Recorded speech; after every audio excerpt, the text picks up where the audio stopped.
So a flagship phone from Huawei is actually a camera phone from the Chinese manufacturer. We always have the best camera implementation and an exciting software capability. It sounds even better when we get this package for an expensive but considerable amount of money. Unlike Apple and Samsung, Huawei knows how to acquire the top spot. It's not about sales, as the company is still working to outperform Samsung, which is a big deal as the Korean giant has some of the best phones for the year 2019. And specifically the Galaxy S10, which is doing really good at this point.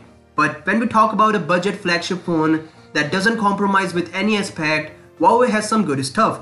Again, not about the Mate 20 Pro, but the upcoming P30 Pro that has been leaked quite a few times in the past couple of days. The device will launch on 26th of March, and yeah, it will have those features that we expect from a P series upgrade. Firstly, it will be the first smartphone from the company to have a Samsung display that obviously replaces BOE and LG, who manufactured OLED display for Mate 20 Pro. Now the shift makes sense as Samsung displays are known for their quality, and also the company is capable of producing millions and millions of display without any issue. Samsung holds the top position in this business, and with Huawei it seems to be growing even more. Talking about the same aspect, the P30 Pro will have a top-notch design with a small chin at the bottom and extremely tiny side bezels that looks like the Mate 20 Pro. We do have an in-display fingerprint scanner, and the next big thing is on the back of this phone. The quad camera setup that again checks the camera department. It has 40 megapixel main camera with f1.6 aperture that doesn't compromise with the low light photography.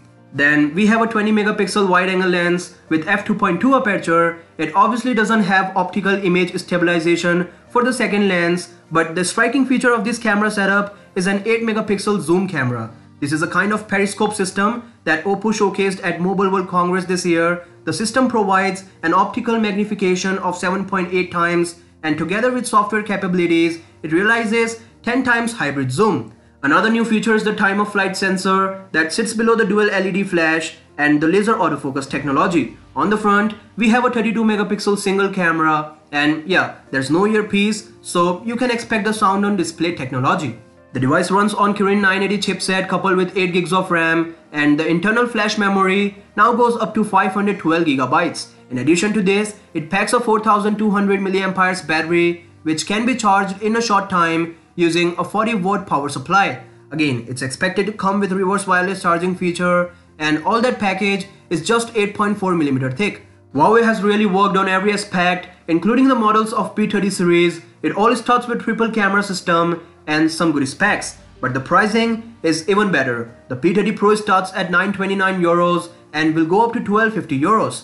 I'm not gonna talk about currency conversion as Huawei is not standing in any of those US markets. That's it. For daily updates like this, you know what to do. Peace out.